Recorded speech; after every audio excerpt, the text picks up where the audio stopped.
Et c'est parti pour une nouvelle fournée. Il y a eu de l'achat ce mois-ci. Donc on va commencer par la vidéo achat. Je vais faire une vidéo lecture sur ce que j'ai lu là depuis ma dernière fournée qui est il y a 2 semaines. Je sais pas si je vais poster les vidéos que je vais faire là maintenant ce week-end ou si je vais attendre plus tard dans le mois, donc on verra, mais bon, de toute façon vous aurez la suite de tout ça prochainement. Alors on va commencer par la collection Gold de Carrefour. J'ai pris les 10. Alors, 40 €, une tonne de lecture. Pratiquement que des choses qui se passent pendant les années 2010, enfin qui ont été publiées pendant les années 2010. Donc je suis sur quelque chose que je n'ai jamais lu, puisque c'était à l'époque où j'avais arrêté de lire des comics, où j'en lisais vraiment très très peu. Donc là on est sur vraiment quelque chose que je suis impatient de lire. J'en ai déjà lu, je vous en parlerai dans mes prochaines vidéos lecture. J'avais une certaine lassitude à l'époque, j'avais d'autres intérêts qui monopolisaient mon argent, on va dire, à savoir le jeu HeroClix. Donc c'est pour ça que j'avais très très limité, pratiquement réduit à zéro mes achats comics, sauf sur des trucs vraiment très spécifiques. Là je vais relire des trucs que j'ai jamais, enfin je vais pas relire, je vais lire des trucs que je n'ai jamais lus, et je vous dirai ce que j'en pense. Ce que j'ai lu pour le moment est pas si mal que ça, c'est vraiment pas si mal que ça. Donc on va découvrir tout ça au fur et à mesure. Hop. Alors le truc qui va aller le plus loin dans ma pile de lecture, le deuxième omnibus Star Wars. Donc c'est celui avec la série originale des années 70, début des années 80. Là on va de l'épisode 45 à 78 et à l'annual 2. Donc c'est des trucs qui pour la plus grosse partie ont été publiés dans Titan dans les années 80. Il y aura un troisième album qui couvre la fin de la série, qui s'arrête quand les droits sont transférés à Dark Horse, je crois.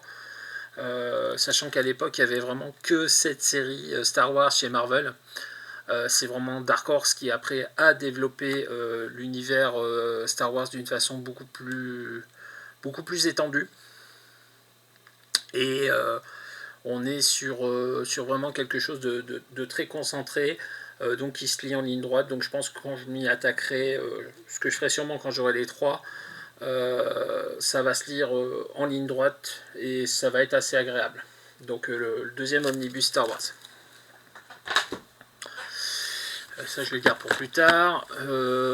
Ça aussi, qui va aller assez bas dans ma pile de lecture, le Special Strange 4. J'ai toujours pas avancé sur les 3 premiers. C'est pas que j'ai pas envie, mais c'est que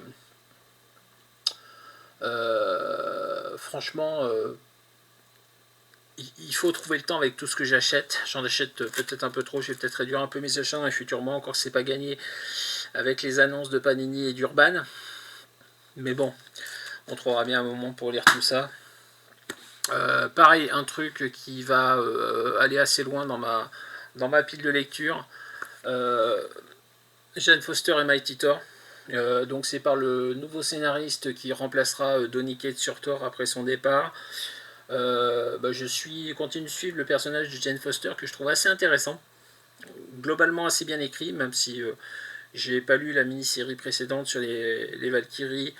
Et pareil, ça fait partie des trucs qui sont en retard, qu'il faut que je lise assez rapidement avant de pouvoir lire ça. Donc c'est pour ça que ça va dans la pile assez bas. The Nexus on the Lake. Alors tout le monde en dit du bien. Pas eu le temps de le lire. Pas eu le temps de lire le premier, ça c'est le deuxième. On va prendre le temps de lire ça et puis on en fera un retour quand on l'aura lu.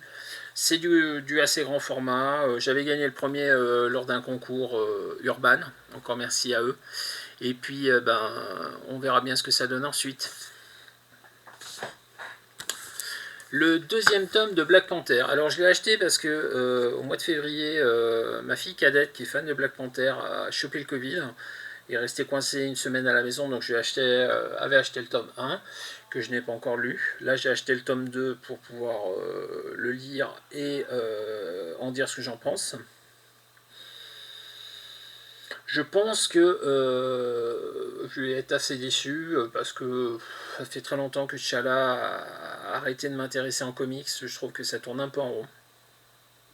On va voir si c'est un peu différent sur cette série-là. Et puis là, on va vraiment taper dans ce qui va m'intéresser le plus. Donc, New Fantastic Four. Alors, je sais que c'est soi-disant pas très bon. Pourtant, c'est du Peter David. Peter David, en général, fait du pas trop mal. Peter David qui a eu des soucis de santé peu après que ça soit sorti. Donc, est-ce qu'il était déjà malade et c'est pour ça que c'est pas bon, ou est-ce que c'est bon et que les gens n'ont pas apprécié. J'en profite pour dire que j'ai commandé l'Epic Fantastic Four avec les épisodes qu'il avait fait originels, et après quand la main passe à Paul Ryan au dessin, puisque quand lui dessine la série originale, c'est Walter Simonson, je crois, et Arthur Adams. Mais bon, on verra bien. Moi personnellement, j'attends pas grand chose de ça, si ce n'est de passer un bon moment. On verra bien. Et alors, le haut du panier, 3 gros pavés. Les premiers Chronicles de chez Urban. Alors, je déteste Superman, tout comme je déteste Batman, mais j'adore John Byrne. John Byrne, normalement, son run dure 2 ans. La première année est couverte en 3 albums, donc je pense qu'en 6 albums, on devra avoir tout le run de John Byrne sous ce format-là. C'est probablement... en plus, il y a une jolie frise sur le côté. Voilà.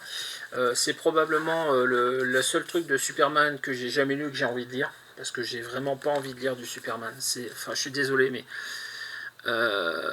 c'est vraiment un personnage que je trouve inintéressant au possible, puisque c'est Monsieur Parfait. En termes de personnalité, j'entends. Donc, ouais, non, c'est pas le truc qui m'attire. Mais bon, du John Byrne, ses histoires sont quand même assez souvent intéressantes. Son dessin est quand même assez splendide. Ouais, on verra. Et alors, ma lecture d'urgence, le Chronicles de Justice Society of America. Ça fait partie des trucs que j'avais déjà lus il y a très longtemps dans des TPB américains. Je suis très content que ça sorte en français.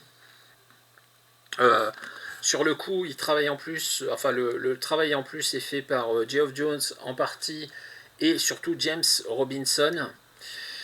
Urban, s'il vous plaît, sortez le Starman de Robinson en VF. Panini avait commencé à le sortir quand ils avaient les droits, ils sont arrêtés en plein milieu. S'il y a vraiment un truc qui est inédit chez DC et qui mériterait d'être publié, c'est James Robinson sur Starman. Voilà. Je sais que le dessin n'est pas forcément le dessin le plus séduisant pour le public, mais c'est une histoire qui est tellement géniale, qui est en 6 albums, et je pense que sur la durée, c'est pas quelque chose qui sera sans doute rentable tout de suite, mais sur la durée, je pense que vous rentrerez dans vos frais, parce que c'est un scénariste qui fait très bonnes histoires, et puis surtout les histoires qu'il propose sont pas mal. Donc pour en revenir à ça, donc c'est le truc que je veux lire en priorité. Donc je vais alterner entre ça et les Marvel Gold que j'ai commencé à lire. Franchement, j'ai un mois où je vais avoir des week-ends un peu longs, je vais avoir de quoi m'occuper. Bientôt, vous aurez une critique de ça et des Superman. Voilà, à tout de suite pour la suite. Ah, j'ai oublié un truc. Le mois dernier, j'avais acheté les 6 albums de l'action collection Les Femmes de Marvel chez Panini. J'ai récupéré le coffret qui va avec. Le coffret est avec 6 lithographies. Donc là, il y en a 4. Les 2 autres sont encore dans la boîte si elles veulent bien sortir. Voilà. Et donc, il y a 6 lithographies qui vont avec les 6 albums. Voilà. À tout de suite pour la suite.